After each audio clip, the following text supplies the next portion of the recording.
हमारे YouTube channel Godlywood studio को subscribe करें और साथ ही हर नए वीडियो के अपडेट के लिए बेल आइकन को क्लिक करें।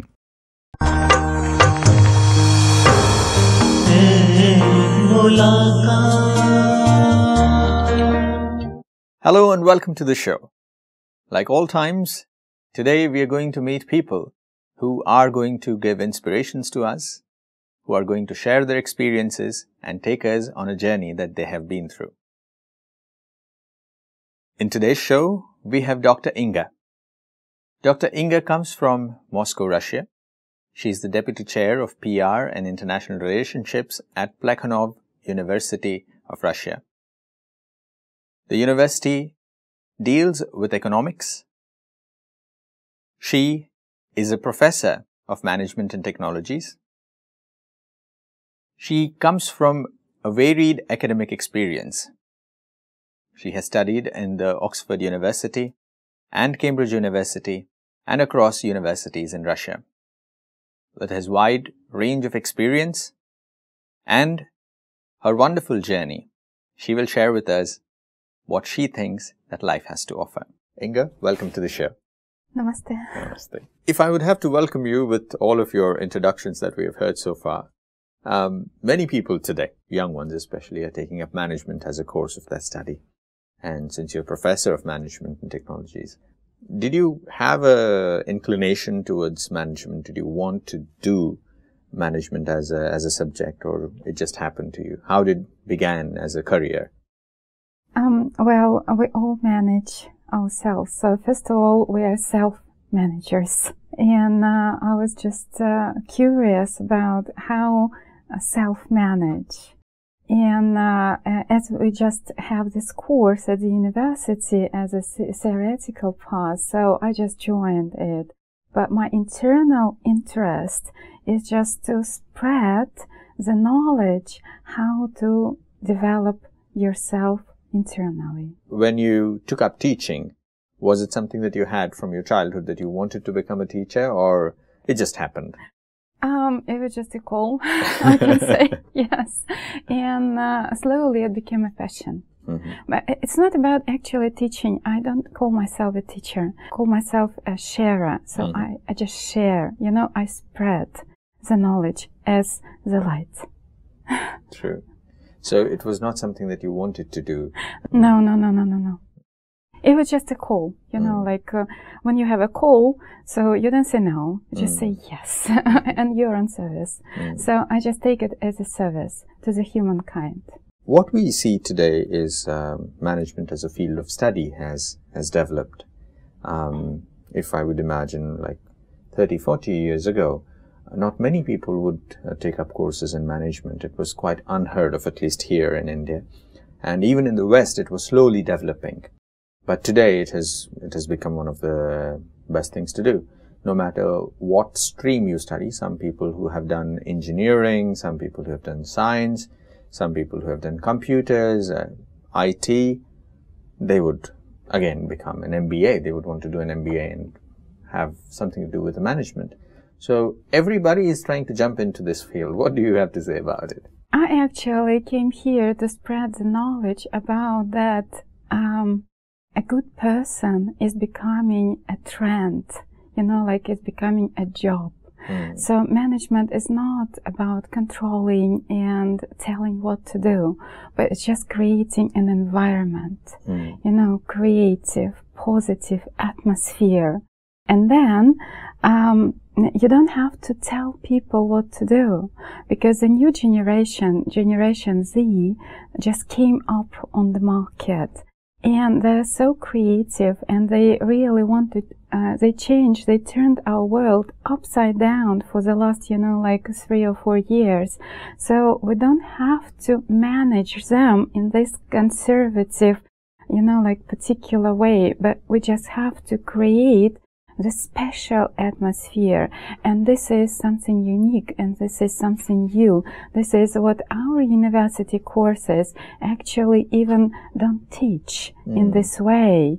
So I see my, like part, and my contribution is just to show the new path of management, of the modern management. And actually I am a speaker, and mostly I speak about the latest trends. So, and I spread up the news about the trends in management. So what are we expecting, for example, this year? And this year, a manager has to be a gardener.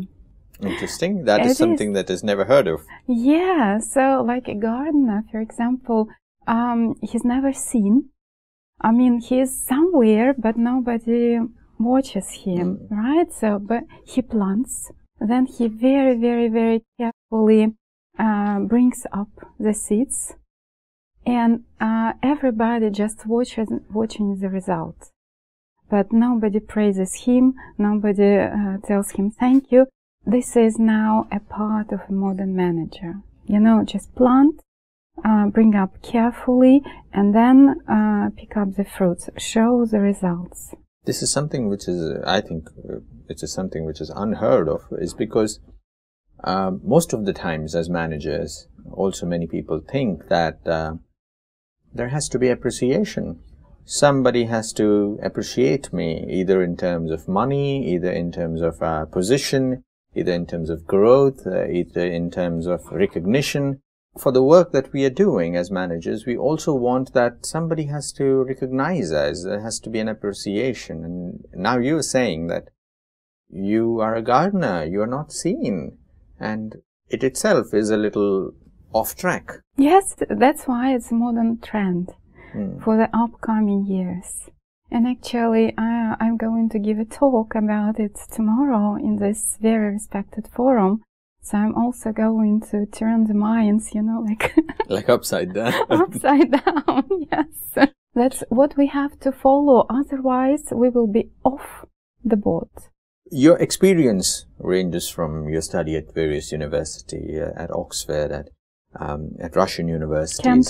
Cambridge. And with the wide range of academic exposure that you've had, you see different styles of management, different views and thoughts about how management is seen in today's world, and at the same time you're putting up a simple thought of a manager as a gardener. Do you see that the views are contradictory, or does it really, many people would ask this question to you even when you speak, does it really work? Yeah, people always ask this question, but after talking to me for 5 or 10 minutes, so they just started feeling it. Because my task, and actually how I see myself, my main job is not just to say, but just to be. And to demonstrate this experience. And that is how I manage.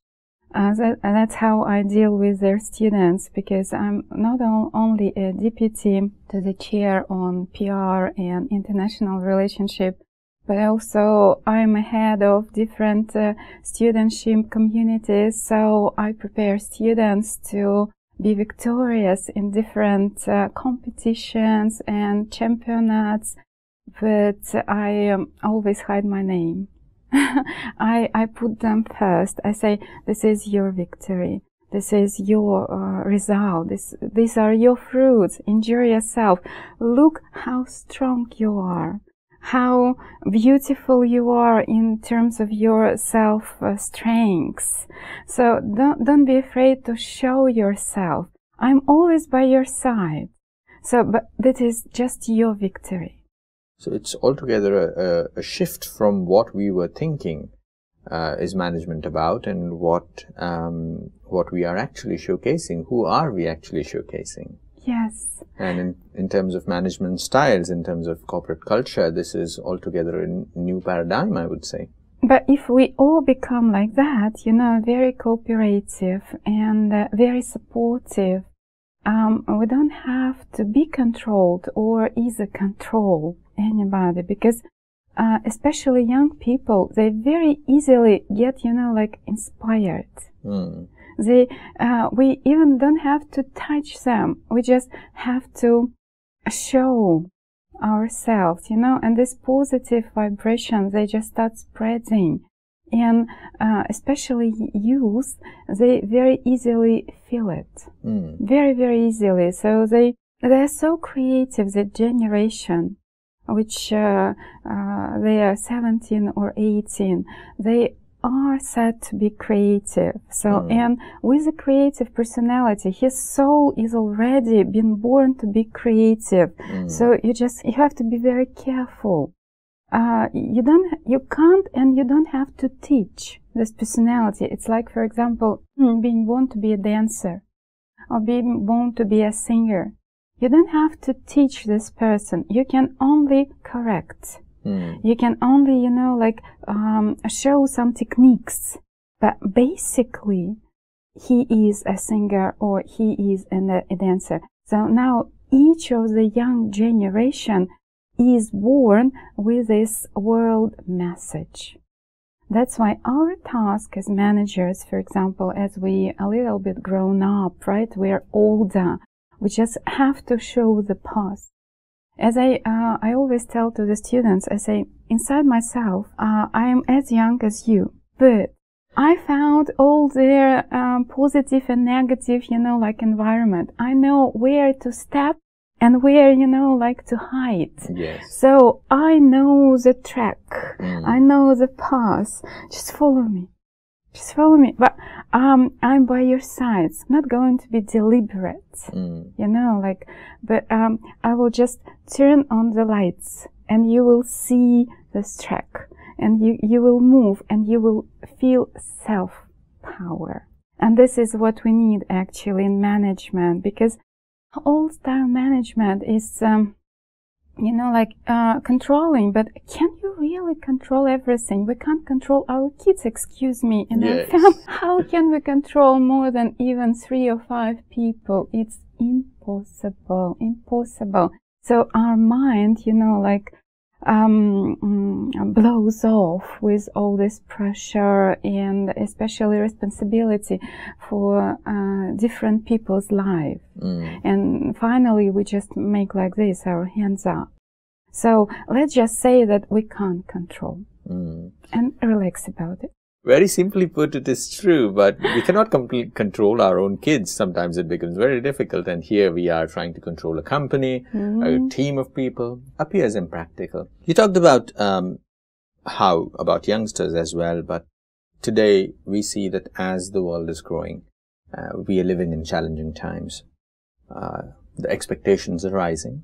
Even companies expect their employees to exceed expectations, not just meet them.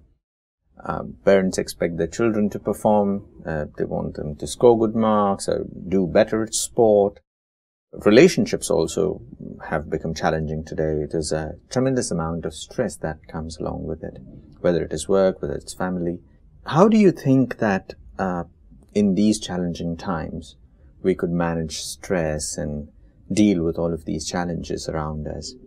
And also, do you think that is spirituality relevant to today's time? Does it help, or does it have something to offer with how we work, how we deal, how we face these situations and challenges? The main lesson which I learned from the spirituality is the attitude towards the hectic world, especially how to face stress and all the barriers and obstacles. They will arise, so we can't, cut off the forest. So we won't have enough oxygen to breathe. Yes. And actually obstacles put us on a different development level. Otherwise, how can we feel our strengths? It's like, for example, doing physical exercise. So if you just uplift 1 kilo every day for 10 years, how will you become stronger? Okay, so you have to put on some weight. Yes, even not maybe every day, but week after week. Yes. Okay, but you are sweating. And the back hurts, but still You're doing it. You're doing it, yeah, and you're proud of yourself, and you are developing so much, power from inside that you are very proud of yourself. So the main lesson which I learned from spirituality towards stress is, it's not the stress which makes us stressful, but our attitude towards it. Yeah. So change it. You're a manager of your own life. If you manage a company, how can't you manage yourself? So look at stress as it is a task. You solve so many tasks during your regular everyday management life. So manage stress. You're a manager. People could understand that it is as simple as that. Because many times when you are stressed, you think that, oh, there is so much to do. There is nothing that I can do. People most often are overwhelmed by the situation than empowering themselves that they have the power to do something. So don't lose a moment. Okay, it's like being, for example, hungry or thirsty. Don't be overwhelmed, with this hunger or thirstiness. So just feel the signs beforehand. So just feel the first steps, first signals. Okay? So when you listen very carefully, there's a very tiny, subtle signals from above and from inside. So respect yourself, listen to yourself. And your body and your mind will tell you, stop here. Just take 5 minutes rest. Okay, so go home today a little bit earlier. Okay, so go to bed. Have some good food. And I will tell you, there's no such a job which can't wait.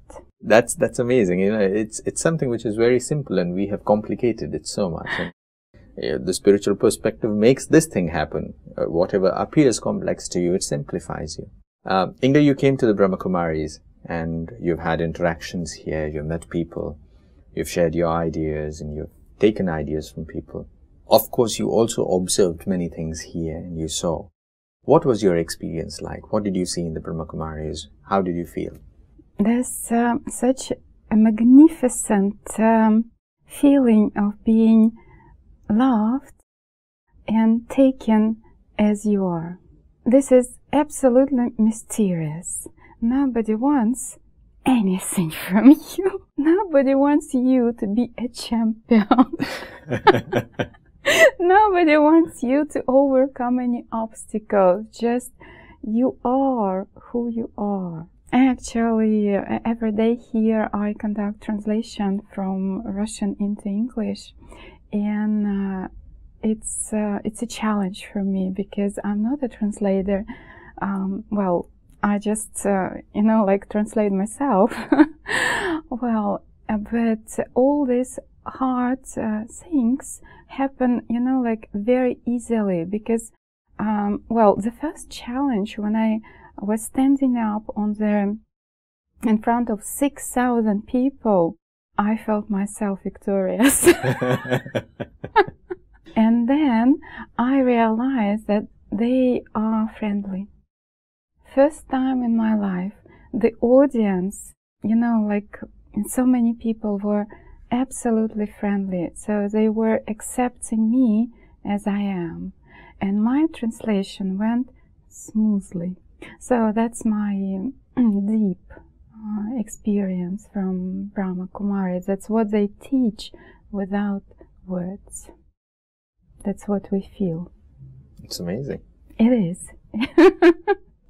There's so many young people who are watching you on the TV. They have taken many things that you have said today. But if you'd want to give them a message, if you'd want to tell them something that they must start doing from today, or it is something that you would want to, like you said, that you would want to share, since you're a sharer, Inga, so it would be your message to them. What is the message that you would want to give them? Message is that there's nothing as valuable as a human's life.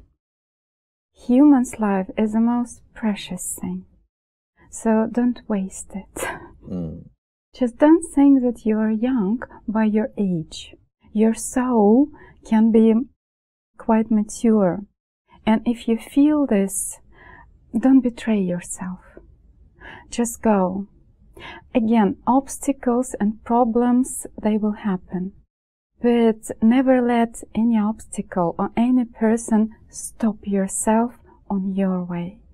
Because even you don't know who you are. So I wish all the youth and to everybody who will be watching me, and my students as well in Russia, Moscow, and my clients. Just be victorious. And I'm looking at the swan actually behind your back. So spread your wings. Yes. So just fly. Thank you so much, Inga. That was very inspiring. And I think with the simplicity that you said, people must understand that life indeed is that simple. And if you realize it, if you look within, and if you could just be who you are, then other things will slowly happen around you. Be simple, be simple. Thank you, Inga. Thank you so much for coming on the show. And I think this would not be the last time, and you must keep coming again and again and inspire. With pleasure. With pleasure. Thank you so very much. Thank you. Friends, that was Inga. She shared something which is very innate to us and yet special and invaluable. Just by being whom we are, if we are true to ourselves, if we could understand that we can all be victorious, we do not have to strive hard, but we just have to be focused. On our journey, if we keep this awareness on, that even with simplicity, even with just being what we truly are, things will happen.